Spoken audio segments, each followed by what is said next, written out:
Wise news, খবরের সত্যাসত্য 24 ঘন্টা। ধেয়ে আসছে রেমাল। দীঘা, শঙ্করপুর, মন্দারমণি সহ একাধিক পর্যটন কেন্দ্রগুলিতে পর্যটকের সংখ্যা যথেষ্ট কম। প্রশাসন ও ব্লকের তরফ থেকে কোনো মাইকিং প্রচার করা হয়নি পর্যটক কেন্দ্রের আশেপাশের গ্রামগুলিতে। যদিও রামনগর 1 নম্বর পঞ্চায়েত সমিতির সভাপতি নিতাই চরণ সার বলেন, বিগত দিনে যে ঝড়গুলি হয়েছিল তার অভিজ্ঞতা মাথায় রেখে রাজ্য সরকার যথেষ্ট তৎপর। রেস্কিউ সেন্টার, কন্ট্রোল রুম ও পর্যাপ্ত শুকনো খাবারের পাশাপাশি নিরাপত্তা দেওয়ার প্রশাসন অনেকটা এগিয়ে।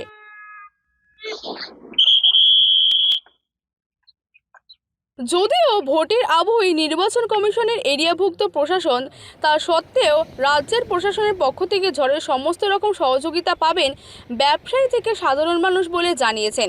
সমুদ্রে আস্তে আস্তে উত্তাল হওয়ার সম্ভাবনা রয়েছে, সে কারণে নুলিয়াদের পক্ষ থেকে নিরাপত্তার কারণে পর্যটকদের নিরাপদ দূরত্বে থাকার আহ্বান জানাচ্ছে।